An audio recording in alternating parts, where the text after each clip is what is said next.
Warahmatullahi wabarakatuh. Bertemu lagi dengan pembelajaran melalui virtual dengan saya. Semoga keterbatasan membelajar ini tetap menjadikan kita semangat di dalam thalabul ilmi, ya.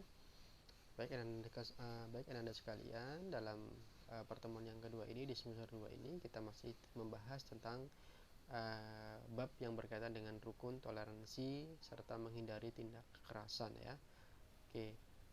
Minggu lalu kita sudah membahas tentang bagaimana cara membaca Al-Quran surat Al-Yunus, ya, ayat 40 sampai dengan 41, tentunya sesuai dengan kaidah tajwid dan makhrajul huruf yang benar, dan mengidentifikasi hukum bacaan tajwidnya. Kali ini kita akan membahas tentang isi dalam Quran surat Yunus ayat 40 sampai dengan ayat 41.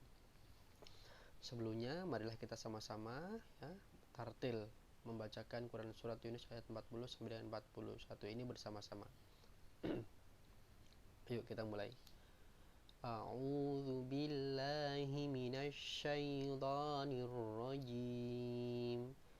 Bismillahirrahmanirrahim. Wa minhum man yu'minu bihi wa minhum man la yu'minu bihi wa rabbuka a'lamu bil mufsidin wa in kazzabuka faqul li amali wa lakum amalukum antum bari'una mimma a'malu wa ana bari'un mimma ta'malun. Shadaqallahul azim. Baik Anda sekalian, terjemahan dari Quran surat Yunus ayat 40 sampai dengan ayat 41 ini, ya, saya bacakan. Dan di antara mereka ada orang-orang yang beriman kepadanya, dalam artian adalah Al-Quran, dan di antaranya ada pula orang-orang yang tidak beriman kepadanya. Sedangkan Tuhanmu lebih mengetahui tentang orang-orang yang berbuat kerusakan. Dan jika mereka tetap mendustakanmu, dalam artian di sini adalah mendustakan Muhammad, maka katakanlah, bagiku pekerjaanku dan bagimu pekerjaanmu. Kamu tidak bertanggung jawab terhadap apa yang aku kerjakan, dan aku pun tidak bertanggung jawab terhadap apa yang kamu kerjakan. Quran surat Yunus ayat 40 sampai dengan ayat 41. Baik Anda sekalian, bahwa kali ini kita akan membahas tentang toleransi. Agama Islam menganjurkan kita untuk menerapkan nilai-nilai toleransi dalam kehidupan sehari-hari. Saya rasa tidak hanya agama, tetapi negara pun juga menganjurkan kita untuk bersikap toleransi. Karena toleransi itu juga diatur dalam undang-undang, ya, bagaimana kita menjadi warga atau masyarakat yang bisa menghargai satu sama lain, tidak saling mencela, menghina, dan kemudian menjelek-jelekan orang lain. Itu adalah merupakan satu nilai toleransi yang harus kita terapkan dalam kehidupan sehari-hari. Dalam kehidupan sehari-hari perlu kita terapkan toleransi untuk bisa menghargai satu sama lain, tidak boleh saling membenci satu sama lain, kemudian bahkan kita dianjurkan untuk saling membantu satu sama lain.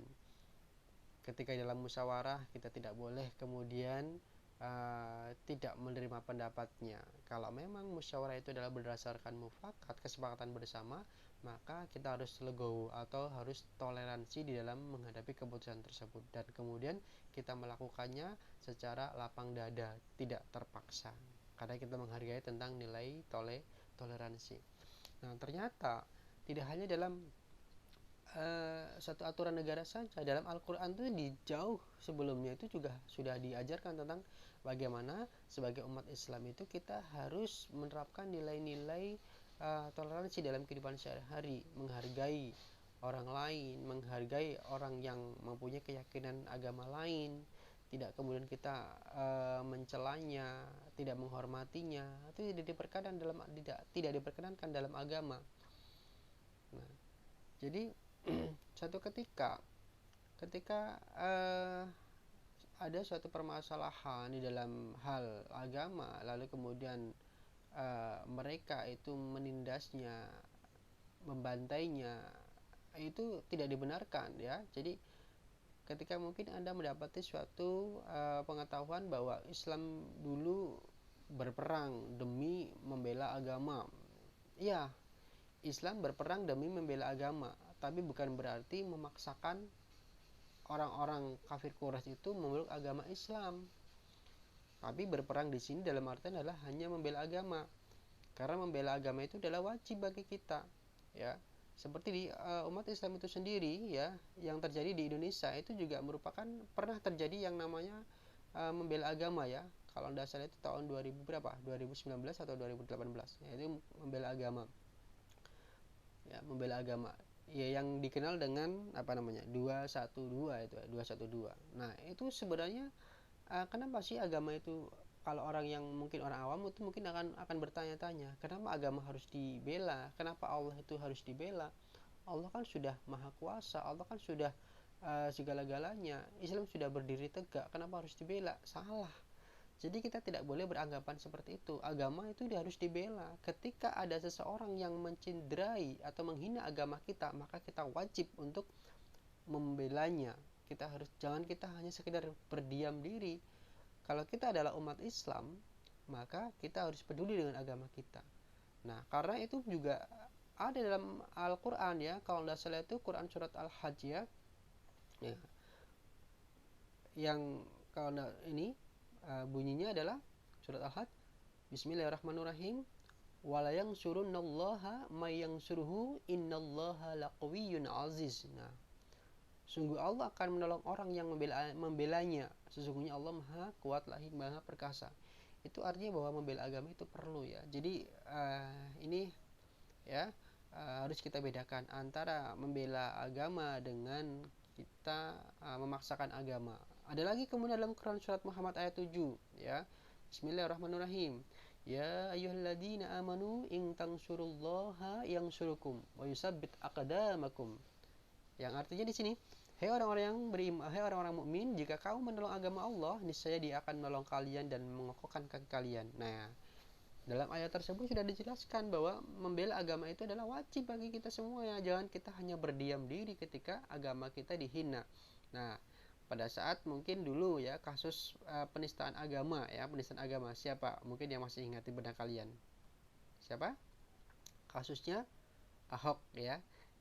Yaitu tentang Quran surat Al-Maidah ayat 51, ya. Jadi Ahok itu pernah menyampaikan begini, kita jangan mau dibohongi oleh Quran surat Al-Maidah ayat 51. Nah, maksudnya dibohongi bagaimana? Berarti kan seolah-olah itu adalah bahwa Al-Quran itu adalah suatu hal yang salah, tidak dibenarkan. Nah, maka ini adalah merupakan kasus penistaan agama. Bahkan di dalam negara sendiri itu dalam undang-undang itu agama dan kepercayaan itu dilindungi. Oleh karena itu kenapa Ahok itu sampai di penjara? Karena memang agama itu dilindungi oleh negara. Nah, adakah sekalian, inilah yang dimaksud dengan membela agama. Jadi bedanya membela agama dengan memaksakan agama, yaitu berbeda. Nah, dalam Quran surat Yunus ayat 40 sampai dengan 41 di sini adalah bagaimana kita bersikap toleran terhadap agama lain.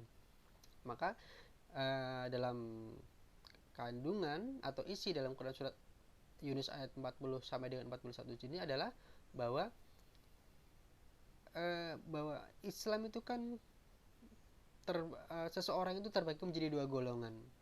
Yang pertama adalah golongan orang yang percaya kepada Allah, percaya kepada Al-Quran dan Muhammad, ya. Kemudian percaya dengan syariatnya. Ada orang yang tidak percaya kepada Allah, tidak percaya kepada Muhammad dan juga syariatnya. Nah, itu dua golongan tersebut. Mereka silakan memilih di antara keduanya itu, ya. Tetapi bukan berarti bahwa setiap pilihan itu pasti ada konsekuensinya. Nah, seperti yang tertuang dalam Quran surat Al-Kahfi yang saya sampaikan di pertemuan pertama, ya, waqul haqqu mir rabbikum faman syaa'a falyu'min wa man syaa'a falyakfur inna a'tadna lidh-dhalimina naron ahata bihim suradiquha wa yastakhisu yukhasu bima'in kal muhli yasin wujuh bi'sas syarabu wa sa'at murtafaqa. Bahwa kebenaran itu datanya dari Allah ya. Tapi ketika mereka itu ada orang yang kafir, ada orang yang zolim, maka Allah akan menempatkannya ke dalam neraka, kan begitu. Itu adalah pilihannya. Ya. Nah, dalam Quran surat Yunus di sini itu adalah mereka ada yang percaya kepada Al-Quran, ada yang tidak pula percaya kepada Al-Quran. Ada yang beriman, ada yang tidak beriman. Allah Maha tahu.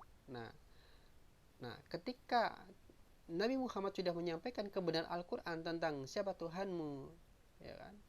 Siapa yang menciptakan kamu dan tugas kamu sebagai manusia yang telah diciptakan itu bagaimana, lalu kemudian mereka mendustakan, maka itu sudah menjadi pilihan mereka. Nah, dalam Quran surat Yunus di sini, wa in kadzabuka faqul amali walakum amalukum antum bari'una mimma a'malu wa ana bari'um mimma ta'malun. Bagiku pekerjaanku dan bagimu pekerjaanmu. Aku tidak bertanggung jawab terhadap apa yang aku kerjakan dan aku pun tidak bertanggung jawab terhadap apa yang kamu kerjakan. Ketika kita Nabi Muhammad sudah menyampaikan kebenaran tentang Al-Quran, mengenai siapa Tuhanmu, ya, mengenai kabar surga neraka, lalu kemudian mereka tidak mempercayainya, maka udah terserah. Jadi mereka mau mempercayainya dan melakukannya atau tidak adalah urusan mereka masing-masing. Ya, jadi kita tidak boleh memaksakan kehendak mereka harus percaya yang selama kita sudah menyampaikan kebaikan itu. Demikian pula dalam kehidupan sehari-hari, ketika kewajiban kita sesama muslim adalah saling menasihati satu sama lain, lalu kemudian mereka itu tidak mempercayai apa yang kita sampaikan kepada orang lain, nasihat yang kita berikan kepada orang lain, maka ya udah, wa in kadzabuka faqul amali walakum amalukum antum bari'una mimma a'malu wa ana bari'um mimma ta'malun. Aku terlepas dari apa yang kamu kerjakan, kamu pun terlepas dari apa yang aku kerjakan. Nafsi. Jadi semua itu akan ditanggung masing-masing. Ini yang tertuang dalam Quran surat Yunus ayat 40 sampai dengan 41. Bagaimana kita mengimplementasikan nilai-nilai Quran surat 40 surat ini dengan dalam kehidupan sehari-hari, ya. Jadi kita diharapkan menjadi pribadi yang toleran, bukan intoleran, ya.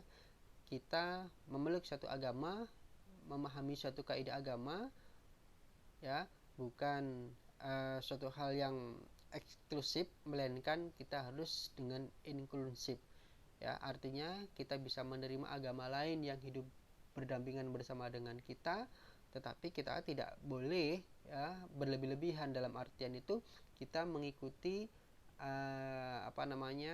ibadahnya orang, kepercayaan orang lain, tidak boleh, ya. Karena dalam Quran surat Al-Kafirun, lakum dinukum waliyadin, untukku agamaku dan untukmu agamamu. Jadi kita hanya sekadar menghormati, menghargai, tetapi kita tidak boleh kemudian saling menjalankan ibadah, ya. Orang Islam menjalankan ibadahnya orang Kristen menjalankan ibadahnya orang Islam, itu tidak boleh, karena lakum dinukum waliyadin. Jadi ayat yang relevan, ayat Al-Quran yang relevan dengan toleransi itu adalah Quran surat Al-Kafirun. Anak-anakku sekalian, ini yang bisa saya sampaikan singkat, ya, dalam Quran surat Yunus ayat 40 sampai dengan 41. Semoga kita bisa menerapkannya dalam kehidupan sehari-hari. Baiklah, marilah sebelum kita melanjutkan untuk pembelajaran yang lebih pembelajaran selanjutnya, yaitu nanti kita akan membahas Quran surat Al-Maidah, karena kita batasi dalam pembelajaran ini, ya. Cukup kalian bisa memahami dan menerapkannya dalam kehidupan sehari-hari, ya. Oke, mungkin ini yang bisa saya sampaikan. Assalamualaikum warahmatullahi wabarakatuh.